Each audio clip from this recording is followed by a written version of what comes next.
Hey, we're so happy you're here. I'm Meg, a human person. I'm Sneak, the coolest, drooliest caterpillar in the galactiverse. Ooh, and that's Sparky, my GCBWP, giant chicken bestie westy pesty. Holy coconuts. I'm Bean. I'm a butterfly who wears a yellow hat. And welcome to Season 4 of Story Pillar.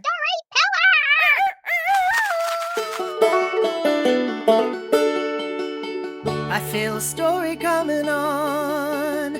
Wonder where we'll end up today. We'll blast around the world with Sneak and Bean leading the way. Go Story Pillar, we're in this together. No stopping us, full speed ahead. Go Story Pillar, shake it up a little. Make cloudy skies brighter with friends.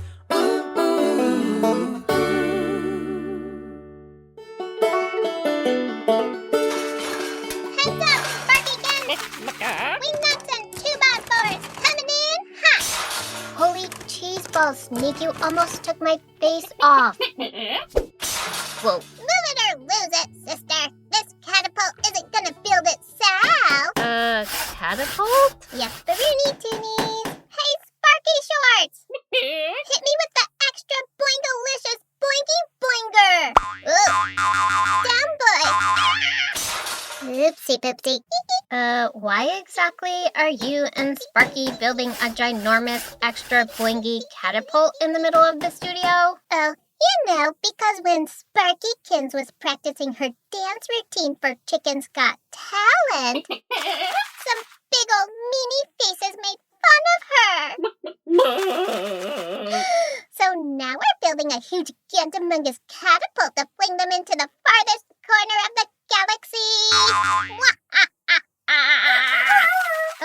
Yeah, you can't just, launch someone into outer space because they said something mean. We can't! It's extremely illegal. Fish farts.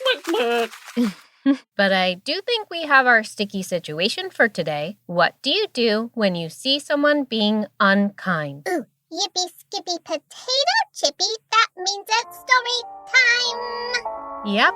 This month, we're headed to Mexico, a country in North America that's just south of the United States, northwest of Guatemala and Belize, and sandwiched between the Pacific Ocean and the Gulf of Mexico.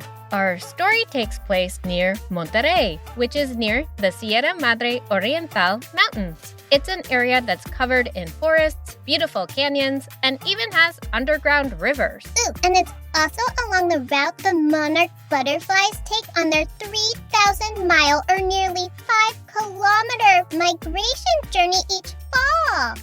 Can you imagine being a little orange butterfly the size of a donut and flying from Canada all the way to Mexico just for fun? I talked all about it on my sneak attack last week.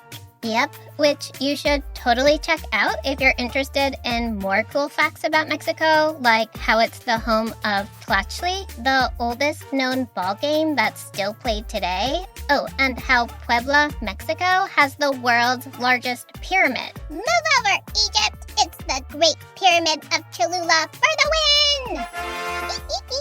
win! Before we start the story, many people in Mexico speak Spanish, and one common way of saying hello or what's up is ¿Cómo andas? Wanna try it? ¿Cómo andas? ¿Cómo andas? Perfect! Listeners, your turn. Great.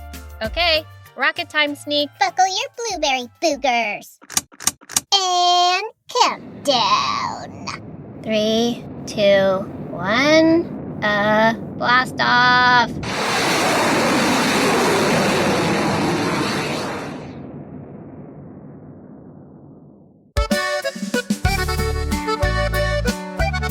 Dance Like a Chicken by Meg Lewis for my brave friend Myra and her mom Lupe.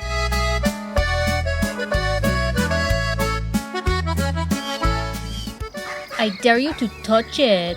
Myra clung like a gecko to her favorite tree and eyed the scrawny boy smirking up at her. Wait, what? Chewy blew a bubble the size of his own head and pointed at the crooked front door of the crooked gray house behind the very crooked black fence at the end of their block. Myra slid to the ground. You mean like actually open the gate, walk up the steps, and touch Doña Lupe's front door? She gulped and smiled at the ridiculously fluffy chicken pecking her shoelace. Chewy slammed a baseball into a tattered old mitt. I did it. Churro did it. He nudged a drooly chihuahua as round as a soccer ball. Now it's your turn. My turn? But you're probably too chicken, right? Just like your pet chicken? Chewy flapped his elbows. Buck. I'm a little chicken named Myra. Ah! Myra straightened her pigtails and blew a snot ball onto the cobblestones. I might have a chicken, Mr. Baseball Brain, but I'm definitely not a chicken. No offense, Pio. She stomped down the street, a cloud of feathers at her heels, and stopped at the twisted fence poking up from the ground like a row of daggers. Whoa. She squeezed her hands into fists to keep them from shaking.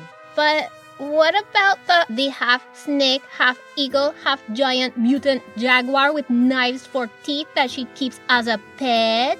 Myra's knees wobbled. Yeah, and also every midnight when she feeds it spits fire and roars so loud her whole house glows and shakes like a possessed washing machine? Chewy!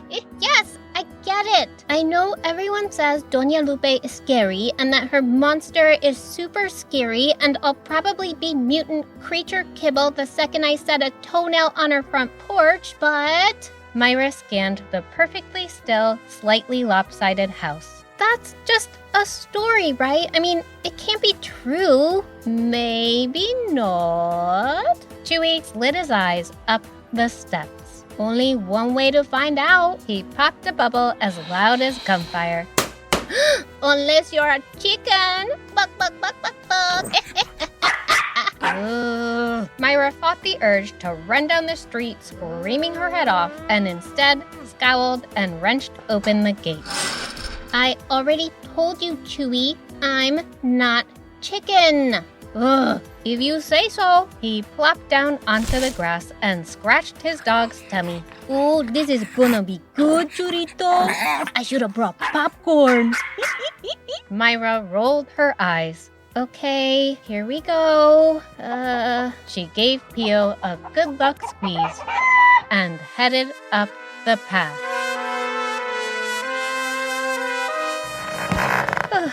One step, two steps. Wait! Can I have your bike after Doña Lupe's monster eats you? Can it, Chewy? She raised her foot above the final step. Almost there. She reached a shaking finger toward the peeling gray paint when a pale rectangle caught her eye. Hey, you're not a monster. She plucked a piece of paper stamped Official Notice in bright red ink from the door jamb. Hey, what happened? Did it eat your chicken? No, Chewy, there's no monster. Myra creaked back down the steps. But I did find this.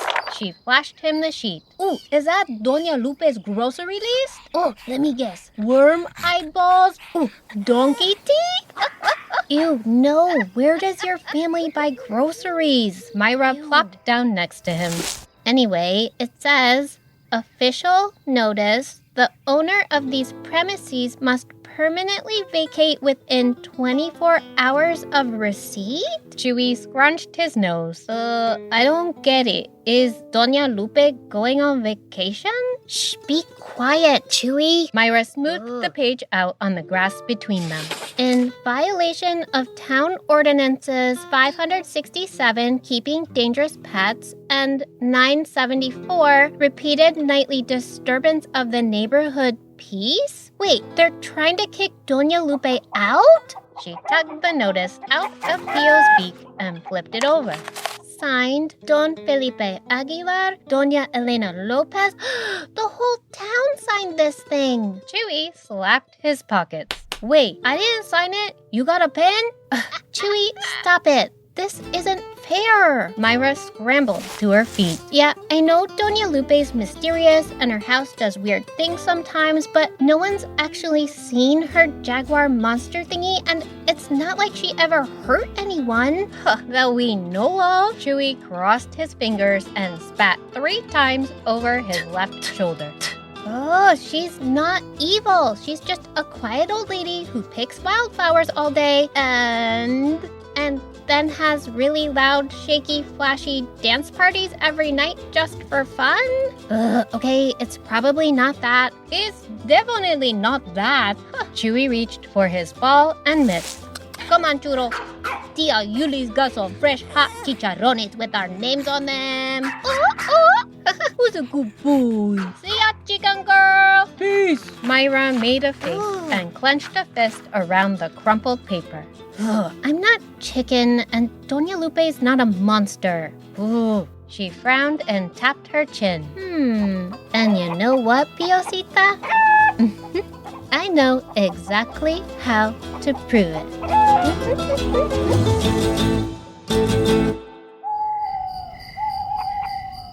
Shh, Pio, you'll wake up Wayla. Shh. Myra pulled the door shut and tiptoed through her grandmother's petunias. She hopped the fence and took off down the street with Pio hop-flapping to keep up. Okay, Pio. Myra studied Doña Lupe's still silent house. This'll be easy. We just walk up the steps, knock on the door, and when she opens it...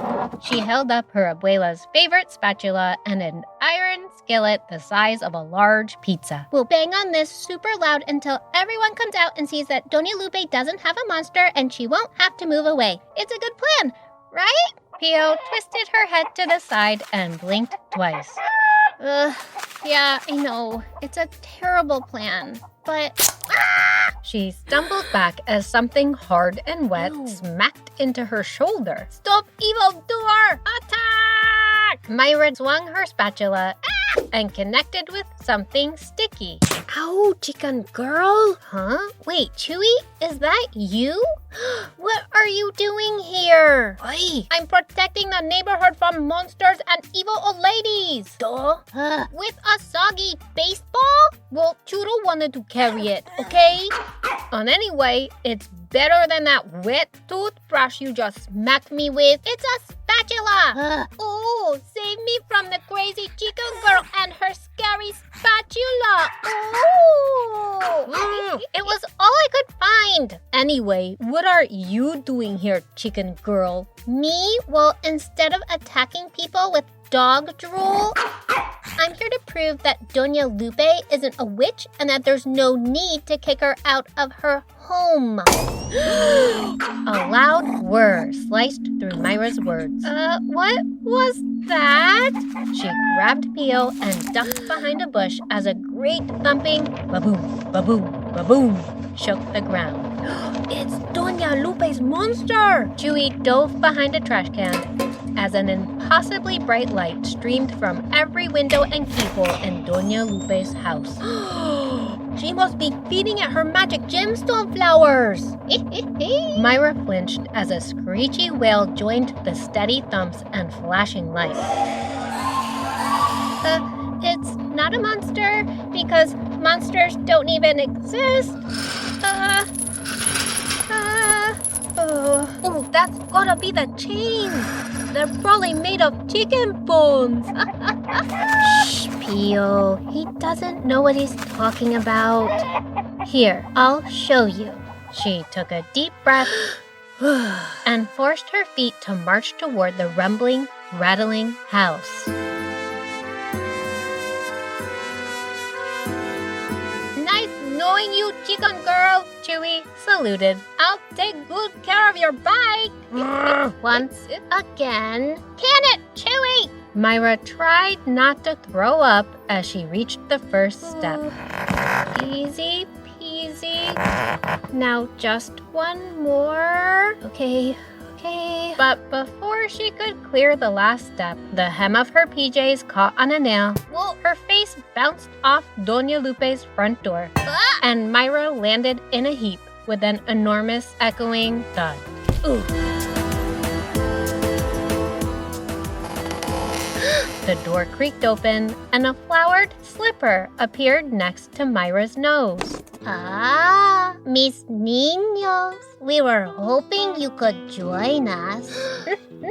Myra looked up into the eyes of a tiny white-haired woman who seemed to be wearing a rainbow as a shawl. Doña Lupe? She shot to her feet as Chewy flew up the steps and brandished his baseball mitt like a short, floppy sword. Hey, back off, lady! You can't feed her to your monster! She's just a poor, innocent chicken! Hey! Monstro? Doña Lupe's smile lit up her entire face. Ay, there's no monster here, mijo. Ven, come see for yourself. As she swept an arm into the room, Myra gasped. Chewy swallowed his gum, and both pets fell on their faces. Whoa, this place is amazing! Glittering stalactites dripped from the ceiling like chandeliers. A crystal blue river flowed right through the living room, and a kaleidoscope of wildflowers climbed over every inch of the walls. A cloud of fiery orange butterflies fluttering happily through them. Oh, man. Before Myra could think of anything to say, a twang echoed from the center of the room, and 5 enormous rock creatures tipped their hats. It's a band of rocks! A rock band! Get it? Chewy wiggled his hips as a horn blared, a violin screeched, and the enchanted musicians struck up a fresh tune. The butterflies flapped to the beat, their shimmering wings lighting up every corner of the house. I was right! It is a super loud, shaky, flashy dance party! Looks like Doña Lupe won't be going anywhere. Yep, all it took was a chicken smashing its face into her super creepy front door. Chewy, I'm not a chicken. No, but you kind of dance like one. What? It's kind of fun. Myra flapped her arms and bobbed her head in time with the booming music. Dancing chickens for the win! Bop, bop, Doña Lupe laughed and led her impossible band toward the curious neighbors clustered around her front gate. And now that we're all here, mis queridos vecinos, we dance! Bailaremos juntos! And with the rhythm pulsing through the street and the moon smiling down from above, that's exactly what they did. Shake it, churrito! Ay, ay! The end.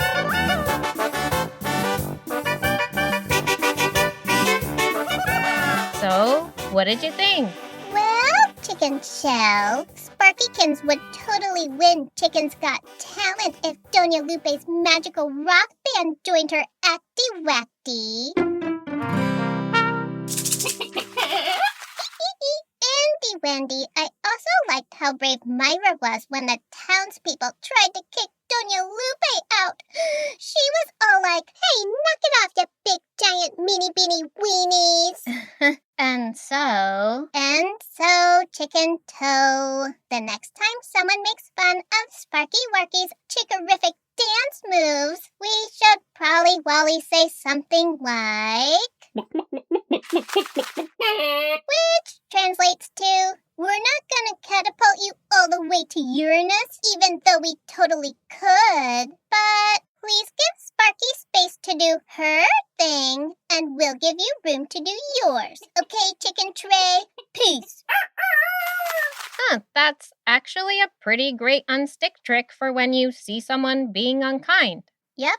Work up the courage to ask for space for you or your friend or whatever to do their own thing. Hold the phony pony. Now it's time for listener unsticky trickies. Here are our friends Sally, Rhys, Addison, and Cam with what they recommend when someone's being unkind.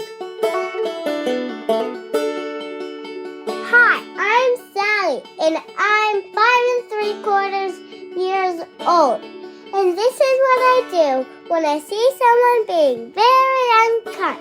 Number 1, tell a teacher or a grown-up. Number 2, tell that kid to stop. Hi, Rhys. Hi. Can you tell me, what do you do to feel better when you see someone be unkind? If I'm at school, I have this buddy bench at my school, and it's just a tiny, like a blue bench that says buddy bench. So when I'm sad, I go there and take a deep breaths. The rule is, whenever you see someone there crying, play with them. So if you guys don't have a buddy bench, listen to this recording. Bye. Addison, 6 years old. If someone is being unkind, I will tell them to be nice, and if that doesn't work, I'll get a grown-up. Cam, 4 years old. I will talk to them to help them feel better. Thanks, Sally, Rhys, Addison, and Cam. We love you. Yeah, Pio and Myra would totally approve. And listeners, if you're like Sally, Rhys, Addison, and Cam and have great advice for sticky situations, we'd love to hear from you. Send your grown-ups to storypillar.com/unsticktricks for details.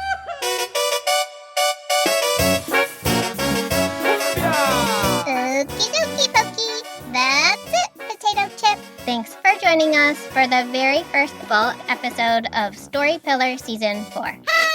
Hooray! Yep-a-rooney Tony! As always, a giant thank you to Mackenzie Allison for her fantastic cover art, Andy Jobe and Suzanna Bridges for their work on our theme song, and Nate Blaweiss for cleaning up our audio.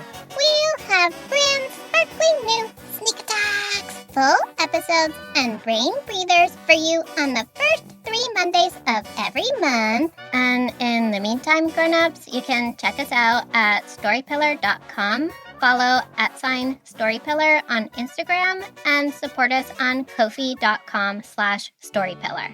And before we go, remember, seeing someone be unkind is tough. Try asking for space to do your own thing. Or, like Sally, Rhys, Cam, and Addison suggested, try making a buddy bench, asking a grown-up for help, or cheering up the sad person. Whatever you choose, you got this. And we'll be here cheering you on. Bye! We love you!